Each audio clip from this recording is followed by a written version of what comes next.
Jody, we are live. What's up? Live. Welcome back. Everybody, what's up? Thanks for chiming in on the show. And as always, before we start, it is very important that you guys hit the like and subscribe button. Yeah. And we are always open to, as you guys know, the super chats, of course. Yes. We're sitting here all monetized up. Now, I want to talk a little bit just quickly about the sponsors, of course, fueled by Supplement King, Forge the Prairie. They have been a company that stood behind me for a very, very long time. And it's amazing to have them as part of the team. I couldn't do what I do without some of the support from those guys. So I appreciate that very much. And also Uno 5, which is a Canadian company that makes the best arm wrestling tables you've ever seen in your life, Jody. Wow. I might have to look them up. Yeah, they are that table, man. Like, it's not one that would be friendly to take around to a lot of different places. It's got to be 200 pounds. Wow. But I don't even need to put a base on it because that's how heavy it is and how sturdy it is. And we just we got viewers already. That's I like your shirt, by the way. Cream of the crop, buddy. The Macho Man. That's right. I like that. Yeah. So, hey, let's get into it. We got a time for about a 45-minute show today, as I said earlier. And the comments are flying in. Ben Olson, buy me one. My brother-in-law in the chat. Buy me a table. It's $1,000, Ben. $1,000 for that table. Damn. But we'll see. Maybe. You have to be pretty goddamn nice. Yeah. God. All right. You say King of the Table 3. You want to kick off with that, right? Yeah, let's go with that. I mean, it's this weekend. It's Yes. exciting. It's one of the biggest, and of course, we're in this season now of arm wrestling where pay-per-view is like the main thing. And Core Sports, of course, is going to throw that on. And what match do you want to start with? You want to go with like maybe the undercard, Larry versus Khaled? Yeah. What was this big secret that Khaled or that Bradeem had?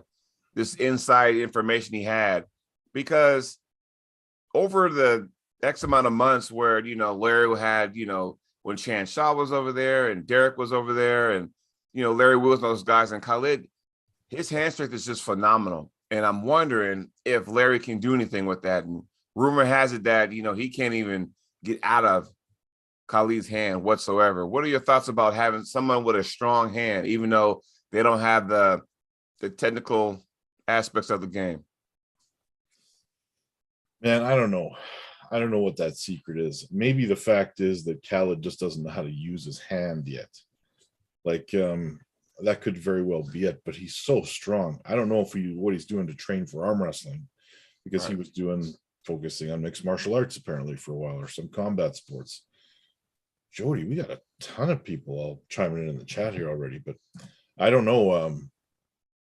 Larry's so powerful in the inside and the bicep. This problem has always been, what I've seen in super matches with Larry, is efficiency. He always goes into a lane where he burns out too quickly. Yeah, and that comes with just time. And as I said before, I think I explained to you before that my fear is that if Larry doesn't win this one, is he still all in? Because so far, I'm liking what he does for our sports. He's all in. But now, if you don't win this weekend versus Khaled, now you're 0 for 3, right? So what happens then? Because you lost to Schoolboy, then you lost to Brandon Allen, and now if you happen to lose to Khaled, are you still going to be as all in as you once were? Because at some point, you got to have some W's. And so I said, after that Brandon Allen match, he needs to do one or two things: either A, do a tournament to get some more experience under your belt, or find somebody you can beat just to kind of get some momentum going again. Those were my my deals. It's an interesting thing. I think you're probably there's something to that, but I also don't think Larry's got any quit in him. So I think we'll see that. We'll see him continue even if he takes a loss. He just needs to adopt that mentality of that Ryan Bowen mentality. Seek out losses until you can't find them anymore. Or you could do Ryan Bowen, just, oh, I want this person. Oh, he can't make it now. Well, I was going to win anyway, so it's lucky and blah, blah, blah, blah. So well, he wins by default, right? Right. And then he carries that as like, yeah, I got a victory. Like, dude, stop. Yeah, there's a story there, though. I mean, he keeps us talking about him. Yeah, that's true.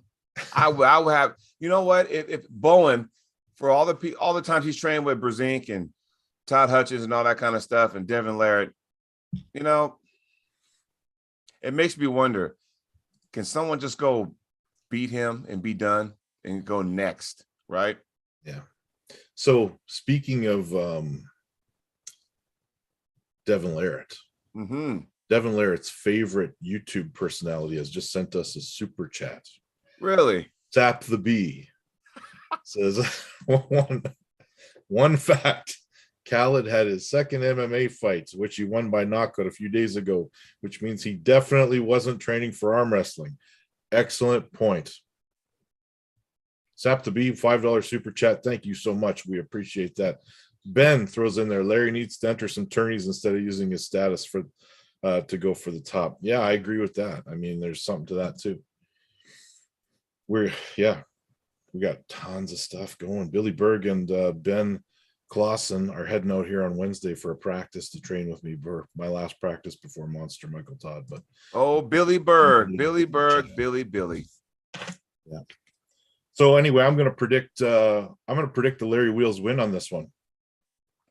Are you predicting a round match? Like, is it 4-2, 6-0, 5-1? Is it a best of, or is it 6 rounds? I think all his events are 6 rounds. So I'm going to say that it's going to be probably 4-2, and it's going to be straight 4. Right. So I'm going to go with Larry on this one.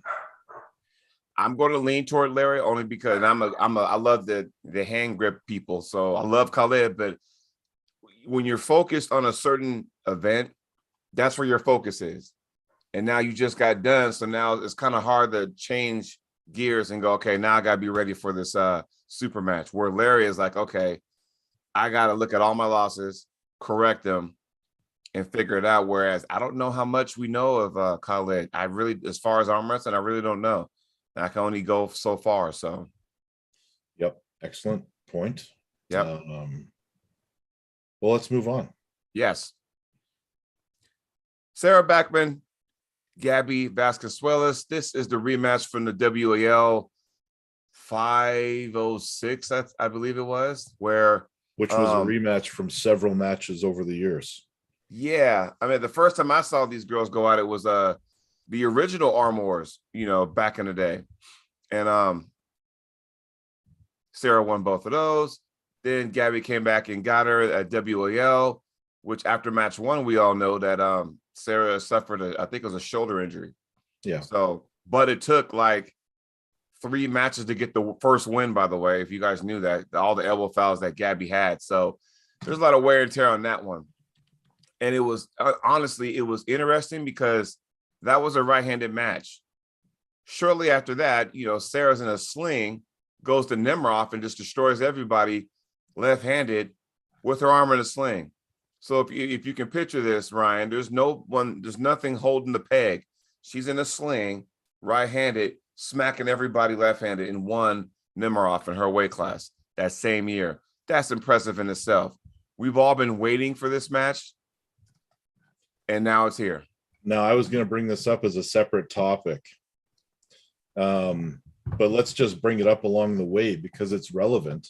Okay. On Stake Kings or on armbet.net, Devin's site there where you can bet on the matches, or stake on the matches.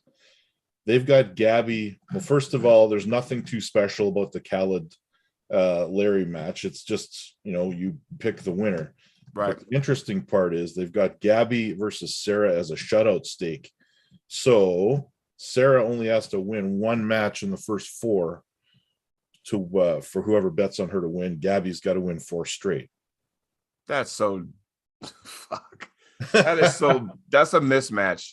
That right there, just the way it's worded that way, it's like reading a contract, reading a fine print. That's kind of like, wait, read that again. Yeah. So for Gabby to win, she has to win 4 straight. For Sarah to win, she just needs one victory within the first 4. Right, as far as the stake is concerned. So if you're betting on this, you bet on Gabby. She's got to win 4 straight for you to win the staking. Sarah, on the other hand, has to win 1 match in the first 4, and wins on fouls count. I don't think this is as like Gabriella is my favorite. I am the female arm wrestler. In fact, she's one of my favorite arm wrestlers, never mind male or female. And I put her on a pedestal above just about every single other one in history as far as female competition goes. There is only 1 or 2 that could be in that conversation as far as I'm concerned. I don't think that her and Sarah are as mismatched as this staking would lead us to believe. And this is why I think, excuse my language, this is why I think it's bullshit, because you got to go back. If people saw the WAL match, and everybody watching out there, please go watch that match and you'll know what I'm talking about. So when you watch that match, any fan that doesn't know what's going on sees Gabrielle just dominant. Well, if Sarah didn't injure her shoulder in round 1, who knows? Sarah could have won that match. We don't know. Or it could have been, hey, Gabby wins 3-2.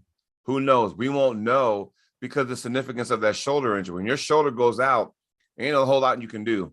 Top roll, hook, shoulder, there is not a whole lot you can do. All you got to do is just hold on and hope that it doesn't fall completely apart. So for the fact that the staking is worded that way, I think it's just asinine. Well, I'm still going to pick Gabby to win, and I'm going to pick her to win. I'll go with her to win the first 4 matches. I think she will. She'll probably win 6, to be honest, in my opinion. But I would not be shocked if it ended up like in a 3-3 situation with the silver bullet. But right. as Arm Wars refers it to, the silver bullet match, which is the 7th to break the tie. Right. Which is the one thing the PAL doesn't do, or they never used to do, which I found confusing sometimes because you could end with a tie. It leaves too much controversy and too many question marks. Yeah. Yeah. So I picked Gabby. Who you got? Gabby 4-2. Gotcha. Well, we'll save the left-handed match for the one after this one because the left-hand is the most important one to talk about. You know that, right? Oh, yeah.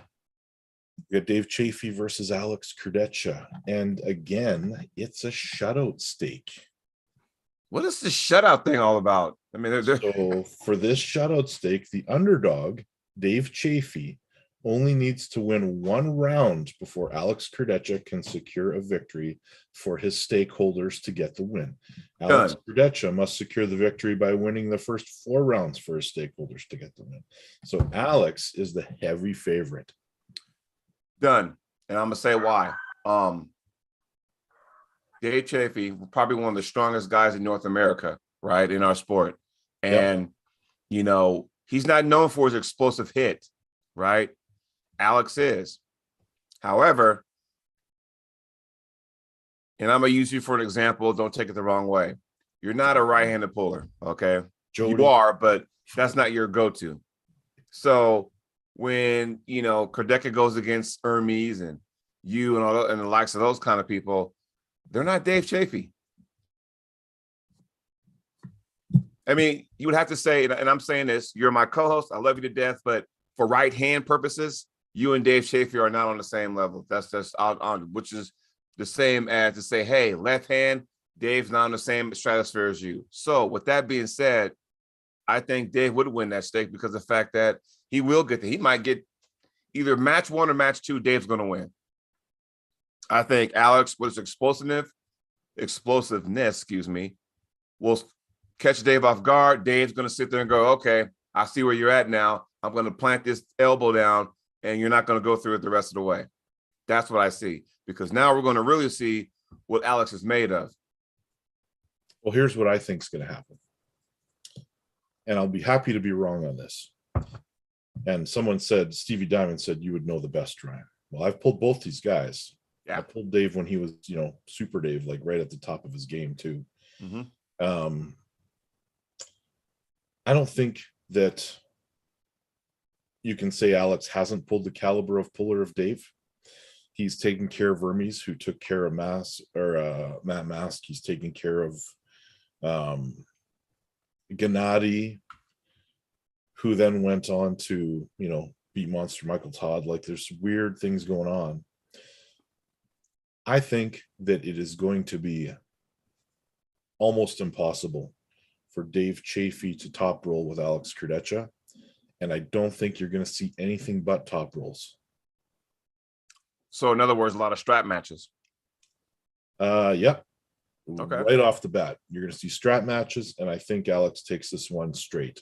I think the staking on this one might be accurate. And again, I'm happy to be wrong. I would love nothing more than to see Dave Chaffee come back and reestablish, a world ranking that is top 3 or 4.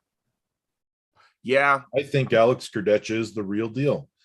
And I think he's going to come in here and he's going to win 4 straight. Hey, and that could be so. The only reason why I'm leaning toward Dave, obviously because he has something to prove, but the fact is, and correct me if I'm wrong, and everybody out there, correct me if I'm wrong, when I say this, once you go against Levon, everything else seems a little easier. That's true. What if it doesn't? What if it doesn't? That's true. What if Alex Kordecha is the best arm wrestler on the planet? Then it goes, because right now there's 4 people who can be considered the top right now in the world. Levon's up there on this mountaintop, and he has Devin, nipping at his heels. Then you got Alex Kordecha, who if he happens to beat Dave, then you have to put him up there. But then once again, with Vitaly and Russia and all that kind of go on over there, he's still sitting there going, what about me? Chaffee's amazing. Like, he's fantastic. Yes. And if he wins, you have to put him in there again. You have to. I just think Alex is going to be the next big thing. And Alex is so young, and he's a giant, and he's got room to grow. And that's scary. I just think that he's going to be the man. Like, he's going to be the man. Everyone in the chat, mark it down that I said that on this date at this time. Alex Kordecha will be the number 1 guy on the planet. Whether he's got to go through Levon or Devin Larratt to do it, he's getting there. Do you think Vitaly has a say in that, even though he hasn't really pulled in a while and he's just growing with that long lever? He'd be the monkey wrench. He'd be the wild card in all this. Yeah, I would say he's probably got a say in there. Hopefully, I would think that Vitaly just needs to get the hell out of Russia and, just get in a boat and come over to Alaska and hang out there for a while and start arm wrestling again. Yeah. Yeah. Just go on a plane, go east, go back a day. You're in Alaska, wherever, Yeah. Start over. Get the hell out of there. Yeah. So I like that. Yeah. Now, the match you were talking about, because you and I are left-hand people. So Hermes and Mr. Wagner Bortolato. I'm going to blow your mind here, Jody, because who do you think's the favorite on this one? Who I think the favorite is? I think the favorite is Wagner. Match. This is a shutout stake. For this shutout stake, Wagner Bortolato only needs to win 1 round before Hermes Gasparini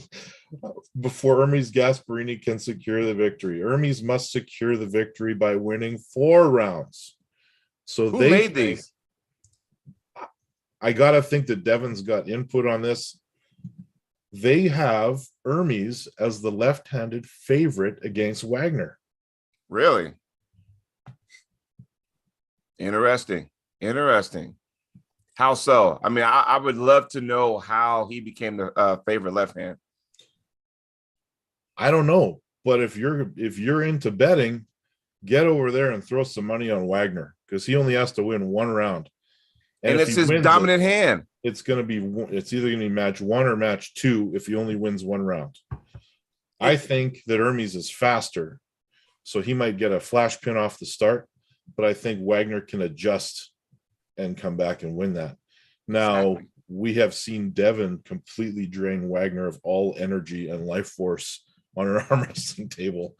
But I don't know if Hermes is that guy. And left-handed, he's a bit of an unknown for me. Well, yeah. Okay. So funny you bring that up. Devin, right?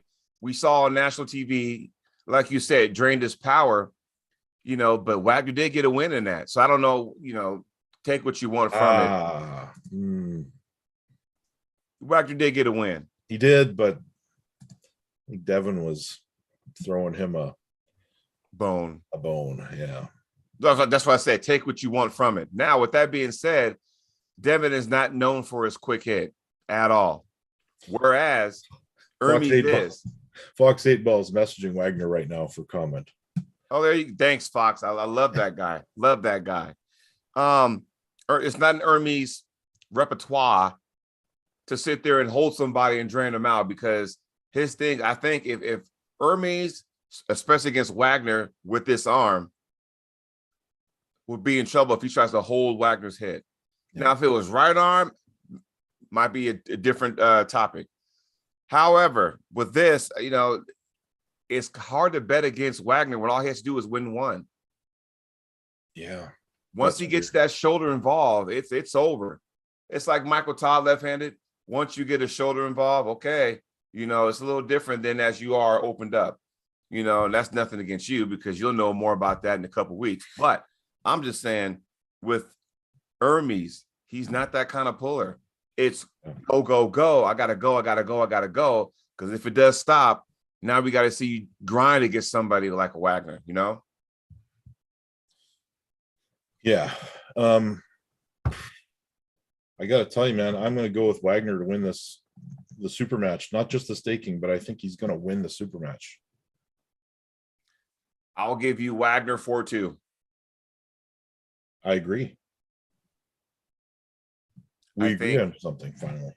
And the reason why I say that is that the two wins that Hermes will win, one will be because he actually pins him, catch him off guard. And his second win will be because Wagner's so erratic on the table and he's so quick. He has an Hermes that he's going to force Wagner to elbow foul on twice on one of those rounds. And just for interest's sake, Jody, I'm not sure if I told you this, but I actually am picked in a shutout stake against Michael Todd as well. Really? So, yeah. We're going to have to talk about that. Do you want to say that for the next show? Yeah, we'll save that for the next show because we have a whole week and we're going to have a ton of stuff to talk about. There's another upcoming match on Saturday that hasn't been getting much attention recently. And do you know which one I'm bringing up now? That already took place or is happening this Saturday? Happening this Saturday. Wow, let's see, April 2nd. Let's see here. I know Chance and Todd Hutchings. Huh? Yep, that's the one. Chance and Todd Hutchings? Yeah, Michigan State's. Well, I did see some video on Chance. He's working on his strength. He's working on the power. If you see him, I don't know if you guys are into bench pressing, but, I'm starting to get back into that. So, of course, when I stumbled upon his latest video, he had the 3 blocks on his chest. I think it was 315. He was touching it, touch and go, touch and go. That's a lot of weight for it not to go all the way down, but it's just a touch and go, touch and go. And I think he's learned something from that. Maybe this is what he needs to get his side pressure, because there's more than one way to get side pressure. And I know in the East versus West, the one thing he was lacking was side pressure, because his style threw a boomerang and those guys over there in Europe. But because he had no side pressure, I think that was his defeat. However, you're going against the side pressure king. So how does that bold for you? He's not going to want to fight fire with fire in that match. He's going to want to definitely, yes, we're talking about Todd Hutchings versus Chance Shaw. Yeah. I'm interested in the match. I want to watch it. Do I think Chance has a hope in winning it? I do not. I think it is a style mismatch and a power mismatch. And I think that Chance will probably initiate successfully his move every time. Yeah. And Todd won't care. That's the scary part. Yeah. I was like, I don't care if my hand busts back. I do not care if you put it here. Look what's behind me, my shoulder, and I will drive that sumbitch this way. I think Todd Hutchings is at the moment one of the strongest versions of him that we have ever seen. Oh yeah. And I just think he's going to be too hard to beat. And as a segue to that, I mean, we had that big announcement for the next Monster Factory pay-per-view.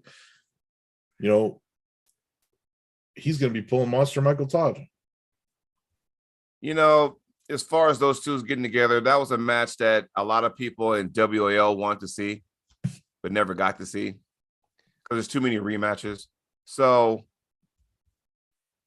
I was going to ask you one more question before we went into Before that. we get into the Monster Factory, yep, for sure. I'll ask my last question. Do you think Chance is at a point now where he's bitten off more than he can chew? Yes, but it's one of these matches where it's one of these matches where if he loses, it's not going to hurt his stock. You know what I'm saying? Yeah. So, I mean, Todd Hutchings, I don't think the version that pulled Matt Mask is stronger than the version he is right now. And if Matt Mask, with his pronation, which is the strongest and Devin Larratt went on record on his channel saying he thinks Matt's hand is one of the best he's ever felt on planet Earth. His pronation and hand are so incredible. And that was unable to do much with Todd Hutchings. Yeah. Because he doesn't care. He'll dump that hand and wrist every time. Has he bit off more than he can chew? Yeah. I think he's going to be in deep in this match. And I only say that because when you get, you go back to Chance, he pulled John Brzenk. Okay, he got one win, but didn't win. Then he pulled, what was the guy in East versus West? I forgot his name that he pulled. Yeah, I don't remember either the name. But then he lost to him, and so you got to go, all right, Chance. And the Todd match was already announced prior to him going there, the Turkey. And I'm thinking, okay, have you bitten off more than you can chew? However, you look at Paul Linn, pulled John Brzenk, didn't work out. He pulled Ron Bath and got the W. So Chance is probably going, well, fuck, if Paul Linn can get a win on Ron Bath, there is some hope for me to pull these legends. Man, Sandris Cedrus, is that who it was? I think so. Soloev, or no, Cedrus. Yeah. Cedrus, yes. Fox 8 Ball was saying Zolo. Yeah, man, Paul Linn is a different animal. Like, I think Paul Linn is getting really strong at a really impressive rate. And he's the guy to watch as far as the not super heavyweight man right now. And if we're talking Paul Linn, now we can segue. Now we can talk about his match. Paul Linn, BJ Fakakis. When I was at practice Saturday, me and my team, and I'm thinking, oh, they're going to announce this, So I got my phone out, and we're watching, the card that Rebecca and Michael were announcing. And the second thing that caught my eye, the first thing was like, oh wow, this is a good match. The second thing, they put down their stats. Did you notice that? The height and the weight of both competitors. So think about this: Paul Linn, 6 foot, 215. BJ, 6'6", 335. Now I'm going to ask you, how much do you think all these height and weight measurements matter in these matches? Because I'm looking down the line, and we could talk about every single for the 4 main matches, and the first thing I'm going to say is height and weight. Well, as far as leverage is concerned and the style that BJ pulls with, yeah, it makes a difference. I don't know if the weight, and I can speak to this probably as well as anybody, the weight being, not all of it is quality weight. How much of can his frame support as far as pulling with that weight? Bigger man should be more powerful. I'm not sure he is in this case. Right. I think if BJ can manage to keep that match outside, he has a chance. I think he's the underdog. And I think this is the start of Paul Linn starting to take on some monsters and kind of breaking into elite status, maybe in an unlimited weight scenario. Now, remember, after his match with Brzezinski, and Paul said, I asked him, hey, what'd you go in at? Paul said I was around 230. And he also says he did not want to be 230. He's not comfortable being 230. Yeah. I'm going to tell you right now, you better be all of 230 to go against somebody who's 335 and 6'6", which means you have a long lever. You're going to have to. Yeah, absolutely. So I don't know as far as we could talk about that down the road as far as who win, because that's not until July. Yeah. We're just talking about the amount, it is I'm so happy that they announced the second card, first of all. Yeah. Because we all need to support that, because they put on a really good production. It's a nice thing to watch, to view. It's the Monster Factory pay-per-view is good, and it's not expensive. It's not going to break the bank. And you got some elite matches on there. Who else do we got? Craig Tullier versus Roger Cunningham. Kingman? Yeah, maybe that's it. Kingman. Maybe that is. I'm horrible with that name. So sorry, Roger, if I butchered it. Once again, Tullier, 5'10", Roger, 6'6". Hey. And we got Neil Pickup chiming in, says hope life is good in the fast lane. PS leverage is way more important than weight. Always has been and always will be. Hashtag those who know. Those who know already know. Yes. Excellent. There you go. Trust me, when you go against Nicholas Nanastad. I don't know anything about the opponent here, but I know Tullier is a machine. So, I mean, I can't make a pick, but I'm happy the match is happening. And I'm going to learn about this guy in the coming weeks before this match happens to make sure that I can speak intelligently on it. Right now, I can't. And which is kind of good, because, again, this takes place July 9th. We got plenty of time to break down these matches. Yep. We have plenty of time to look up Roger's matches and go, okay, let's see what this guy's all about. We got plenty of time for that. But it was just interesting that I'm thinking, wow, Roger getting some love. Tullier, and if he can keep his elbow down, fast off the go, real strong, we'll see, I'm going to pause this chat for a minute because there's a couple things in here I wanted to touch on. Yes. We get past these matches, but who else we got? We got Corey West pulling. Yes. Who's he pulling? What's that guy's name again? John Bresnik. No, John Berserk. No, Brzezinski. John Brzezinski. I think you're right. Yeah. So, okay.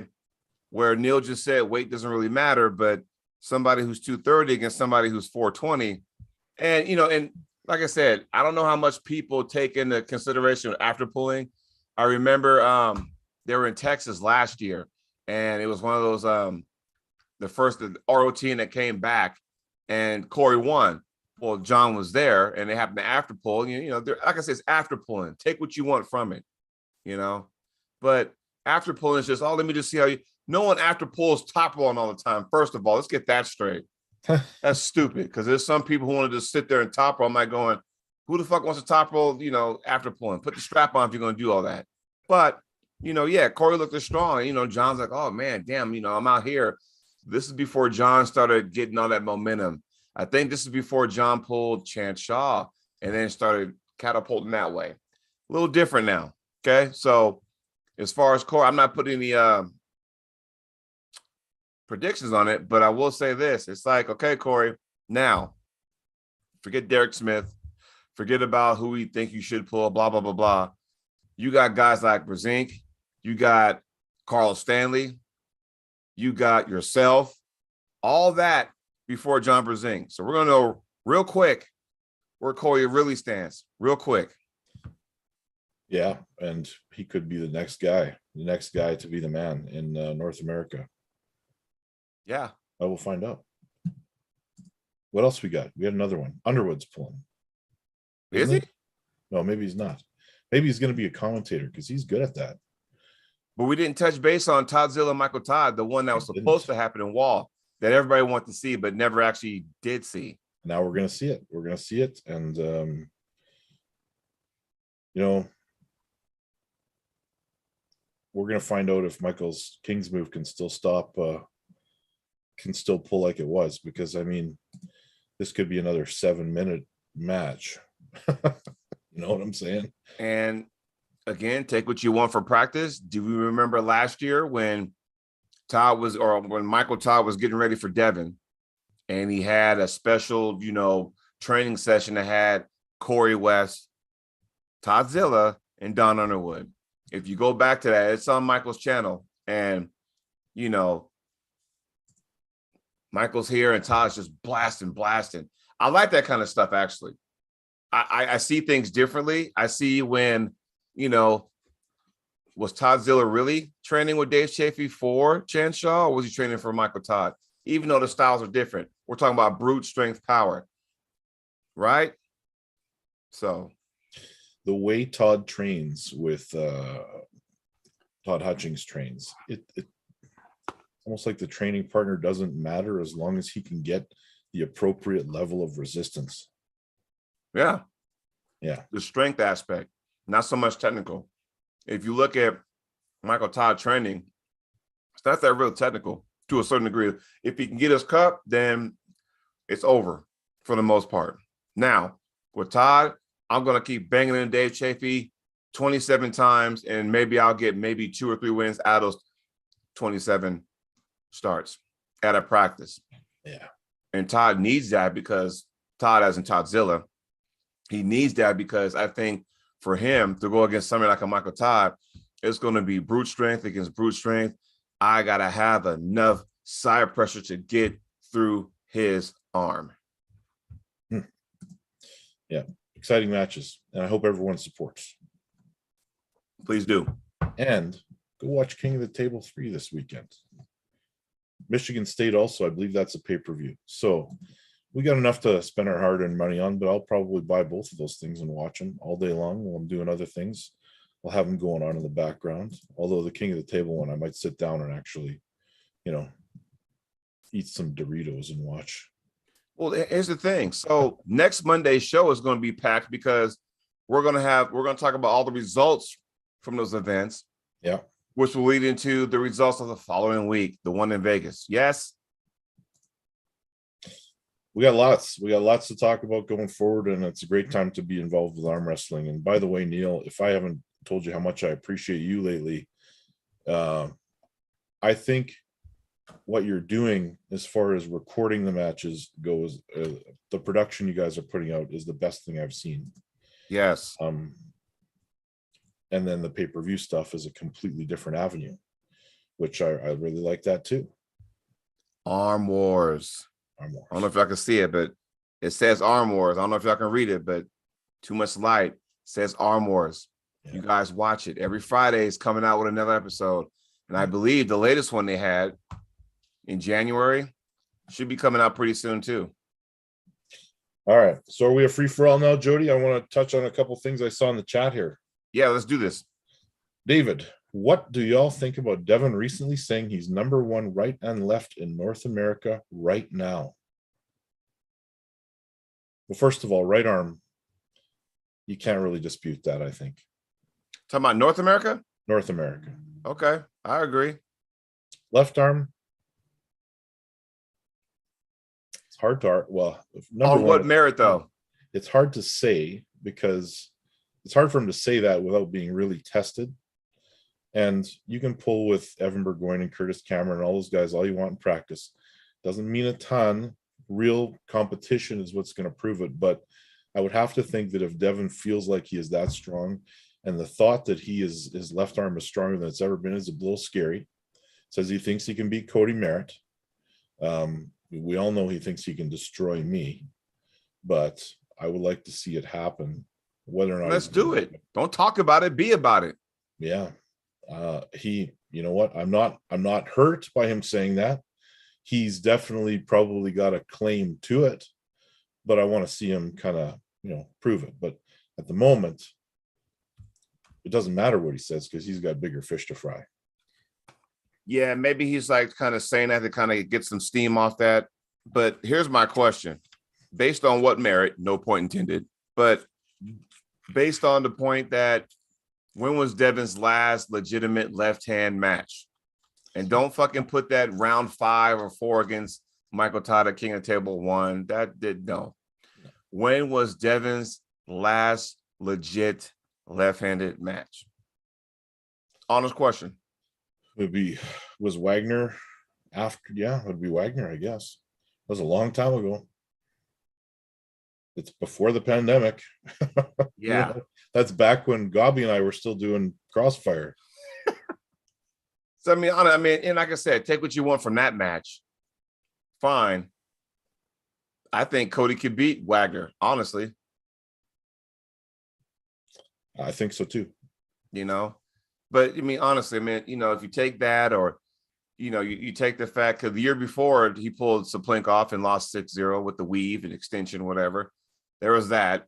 He pulled Wagner and he was like, okay, and we haven't seen his left since because he's been taking on these big matches with his right, pumpkin training, whatever, that kind of thing. So I don't know. I would love to see it.